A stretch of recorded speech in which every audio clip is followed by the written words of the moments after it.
Hey guys, what's up? It is Ripe again, back with a mix of Neighbors from Hell and Tales from Retail revenge stories. If you haven't already, please don't forget to subscribe to my channel to join our awesome community, and without wasting any more time, let's dive right into the stories. And the first one is titled, Neighbor poured gasoline on my grass and set my front yard on fire because my grass was too long. Having great neighbors really makes you appreciate the neighborhood you live in, except when you discover that your neighbor is not as friendly as you once thought he was. We will call my neighbor Mike. Mike moved in across the street about 4 years ago. I had never had any problems with him. As a matter of fact, he was actually pretty friendly. He would wave whenever he saw me or my wife and daughter. Every now and then, when my wife and I were outside gardening, he would come over and chat with us. It was mostly small talk, but we appreciated the friendliness of Mike. He was a little odd. He liked fire, as we saw him burning his trash in his front yard several times. Although this was not an uncommon practice where we lived, most people burned their trash in their backyard or had a special fire pit for it. Although he never really bothered anyone and he always was cautious of ashes and whatnot going towards other people's houses, he was odd, sure, but he seemed alright. Until one random day when he started complaining about my grass. See, my wife and I both worked full-time while also raising our daughter. While our workload and schedules were mostly consistent, every now and then one of us would be locked away in our work office for a weekend or two.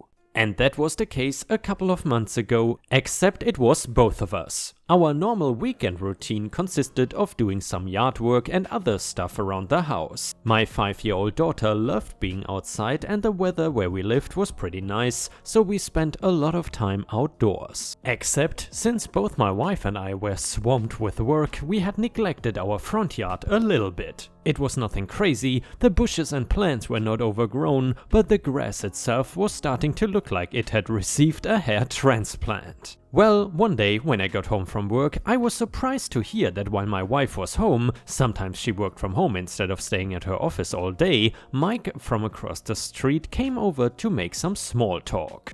However, somewhere in his small talk he had randomly asked my wife why we have not mowed our front lawn. He did not seem aggressive about it at first, but it was still an unexpected question. I mean, my first thought was, why did Mike care about our grass? I thought he was just trying to make some small talk, but we would figure out soon enough that Mike was not at all the person we thought he was. As a matter of fact, he was quite dangerous. Both my wife and I continued to stay swamped in work for the next couple of weeks. We would have our free weekends back soon and both of us were ecstatic. However, during these next couple of weeks, Mike began to act very strange. He stopped making small talk with us when he saw us leaving for the morning, and he did not even acknowledge us when we drove by. As a matter of fact, he was upset with us for some reason. My wife said one day when she waved to him in the morning that he did not say anything and just gave her a dirty look instead. I thought back to what we could have done to upset Mike. Although I was coming up blank because we were hardly home, the only thing I could think of was the comment he made,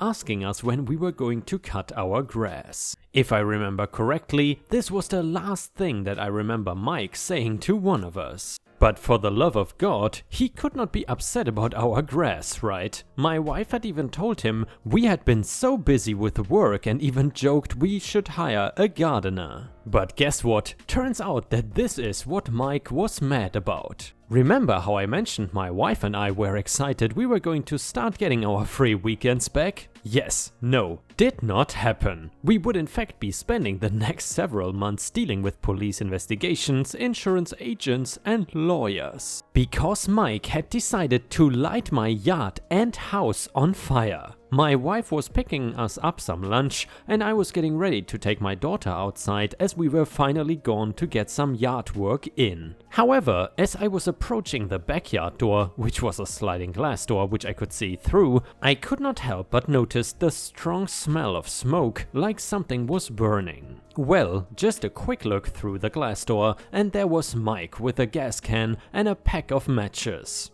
I immediately picked up my daughter and started to panic, if I was being honest. I mean, what the hell? Who has the balls to light someone's property on fire in the middle of the day where everyone can see you? Mike must have seen me through the glass door, because then he got this crazy smirk on his face and he shouted, "That is what you get for not mowing your lawn." What the hell? With my daughter in my arms, I immediately grabbed my phone and ran to my neighbor's house. Which could have been a bad idea, because I did not know if Mike would follow me. Why would he? But also, why would he light his neighbor's house on fire? But luckily my neighbor was already outside trying to investigate the smell of smoke. I had told her to call 911 while I called my wife and let her know what was happening. Well, upon the police and fire department arriving, half of the house was now engulfed in flames. Several of the neighbors were evacuated, and when my wife finally pulled up, she was absolutely devastated. Upon talking to the police, we found out Mike actually had a lengthy criminal record.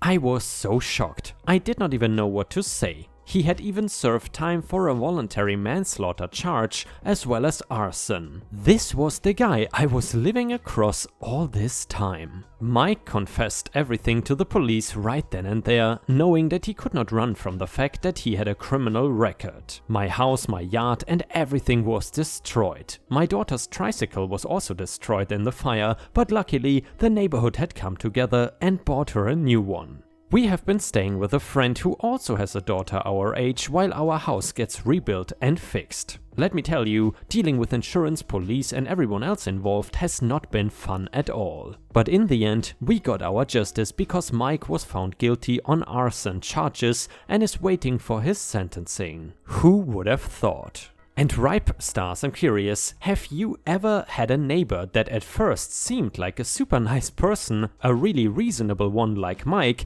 and then turned out to be an absolute maniac? If you have ever experienced that, please let us know in the comments, and while you're at it, I would really appreciate it if you could also post some star emojis in the comments if you want to support my channel. Thank you so much in advance.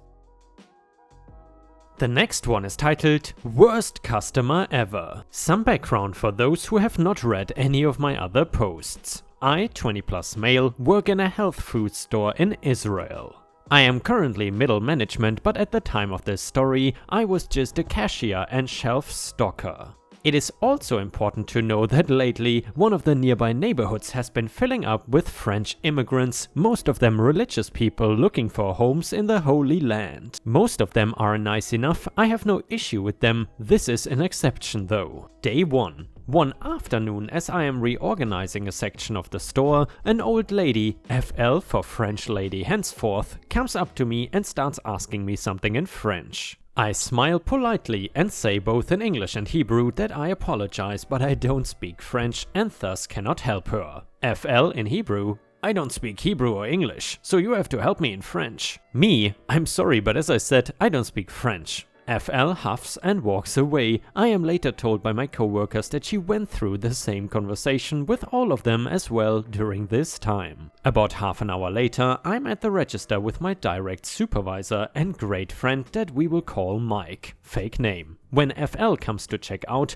I ring her items through and ask if she has a membership. This is when she explodes. Why are you still talking to me in Hebrew? I told you I only speak French. Me: I'm sorry ma'am, but as I said before, I don't speak French, only Hebrew and English. FL: well, I just moved here from France, so I deserve service in French. OP: I'm sorry, but I cannot help with that. At this point she berates me, my coworkers and the store itself for our bad service and horrible treatment of customers. I've had enough, but the store manager puts emphasis on customer service, so I suck it up and respond. I'm sorry ma'am, but this is Israel, and the official language here is Hebrew, so that is what our employees are required to know. We happen to have workers right now that additionally speak English, Arabic, Russian, Portuguese, and even some Japanese. We will gladly help you in any language we speak, but we just cannot speak French. She was not happy at that, but after some additional grumbling, she paid and left. Day 2. The next day we are celebrating a coworker's birthday in the store. We bought cake and candles, opened a bottle of wine,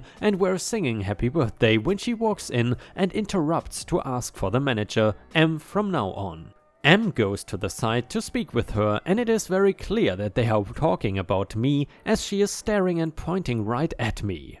I'm not too worried as I did nothing wrong and the manager is a cool guy. When they finish speaking, M comes up to me. OP, this lady is claiming you screamed at her that this is Israel and we speak Hebrew here and refused to assist her in any other language. OP, you know that is BS, right? I've never said anything like that. I help out customers in English all the time. Manager, I know. Just apologize to her so I don't have to deal with this. I go to apologize and say, excuse me FL, I think there was a misunderstanding yesterday. I never meant to say anything of the sort and I'm truly sorry if that's the way you understood me. FL, no, there was no misunderstanding. You know what you meant to say. At this point I am dumbfounded. How can you know what I meant to... You know what? Never mind. You are right and I am wrong. I apologize and I walk away. Mike asks me what that was all about, so I tell him. It is important to note that Mike grew up in the US and while he can understand Hebrew just fine, it is easier for him to speak English, so that is how we have always communicated, therefore he knows her story is BS. At this point Mike is getting annoyed with FL for lying about his workers and friends, so we start plotting our revenge. Part number 3. FL is becoming a regular and we learn her routine. The first thing we notice is that she is usually shopping in a hurry. The second is that she always calls ahead so that we save her a specific item aside. We save her products just as she requests. FL walks into the store and asks Mike to fetch her items for her as she is in a hurry. Mike slowly bends down to look at the shelf under the register where they are kept, opens up his phone and starts scrolling through Twitter while moving things about in shelf so it sounds like he is looking. He takes a full 5 minutes just to pull the items off of the shelf and hands them to her with his best customer service smile. FL seems ticked but does not complain, simply pays for her stuff and leaves. We turn this into a routine. Twice a week, every week, we waste 5 more minutes of her time. FL gets used to this delay, so now we have to find a new revenge. Part number 4. FL walks into the store on a relatively quiet day and goes about her shopping. She approaches the registers where I am waiting and requests someone else rings her up as I am rude and unacceptable. Mike gladly steps in and proceeds to waste more of her precious time. First he claims the product code reader is broken and he has to type out all the codes one by one, then he makes sure to type everything super slowly, making as many mistakes as possible along the way, and then he has to go back and fix one by one. Mike also makes sure to type out the entire 15-digit codes, although only the last 6 are necessary. He is at least 10 full minutes into ringing her up when he notices one of the items she chose has a different brand on sale, so he offers to go get one for her. Because why would she go through that trouble when he can do that for her? She agrees, so FL spends the next 10 minutes waiting for Mike as he walks around to the item, helping other customers along the way. Mike returns with the item on sale, but all 4 different flavors, and explains he simply did not want to pick out the wrong one for her. FL picks out one flavor and Mike excuses himself again to return the unwanted flavors, helping out customers along his way once again. At this point Mike has been ringing FL through for around half an hour. When the last item is run through, FL asks Mike to put on her membership and I cannot help grinning wildly as he apologizes and tells her membership needs to be put on first for the sales to go through properly. He raises the bill and starts the whole process over again. All in all, her bill of around 20 items took around 40 to 45 minutes. Note: it has been over a year since this story took place. FL has become regular, buying in the store between 2 and 5 times a week. She still causes trouble every now and again, and she still hates me no matter what I do. If you are interested, I will write down some more of my encounters with her. Oh, and every once in a while she still asks for help in French. And the next one is titled Coworker Story 1. So, where I work, I have a coworker that can have a fiery temper if others screw up, but they sweep it under the rug if they screw up, which is what I'm about to tell. This was during the summer and I had a shipment of some building materials arrive. So, I unload it and with the packaging slip on the order, count everything out to make sure we got what we were supposed to get. One certain item, I count 20, and on the packaging slip it said they shipped 20, but their original order was for 10. So I write down we were shipped 20 for confirmation and go into the store to let the coworker who ordered it know. I show them the packaging slip and show them the item we got extra of and show what they printed and what I counted. They look at the slip and go, "It is okay, that is how it's supposed to be. Everything is for a customer, so load it onto a truck and ship it out to them." So I load it and deliver the items. When I come back and go into the store to fill out the paperwork and see the coworker on the phone with it, it turns out the customer I just delivered the material to. They finish the call and they say to me, "That customer just phoned. He said he got too much of that one item. Did you not bother to count it properly?" I could tell they were getting red with anger, but I was ready. I replied, "I did count properly. Remember, I told you we got extra of that one item." I then opened the packing slip that was in front of them still and once again pointed to what I wrote down and showed that the company themselves even said they sent more on the packaging slip compared to what they ordered. "See, they sent 20 when you ordered 10 and I counted 20 and told you." They look for a moment and then in a much more cheerful voice they say, "Oh, okay, then it's nobody's fault then. We will just pick up the extra stuff when we go back that way with other orders." I finish my paperwork and walk back outside, shaking my head laughing. And the next one is an update to the coworker story from just now. This happened earlier today and I was laughing quite a lot. Where I work, it's a retail store that sells lumber and other building material. I am one of the delivery drivers. Yesterday, a customer made an order for drywall that he needed this morning. My coworker, who I will name Karen, put on the instructions, "Send 2 people, customer has an injury and I cannot help." I have done a post on Karen before where she blamed me for a mistake and backtracked when I showed her that she was the one who screwed up. That post link can be seen at the bottom. Me and a coworker named Dave loaded up the order and we go to the customer's house. While we were gone, my other coworker, we will name him Mike, later told he went into the store to get stuff for another order to put together and Karen asked him where me and Dave were. Mike told Karen we were off doing that drywall delivery. Karen then got really mad, snapping as she says, "I guess we are sending 2 people from now on for drywall deliveries." Mike asked, "Who made the order?" Karen said she made the order. Mike replied, "You put on the instructions that 2 people had to go and do this delivery." Karen then backtracked a bit, going, "Well, the customer could have maybe helped." Mike replied, "You said he has a bad injury. You were the one who wrote it on the instructions. Don't get mad at us because we were following them." He walked out after that.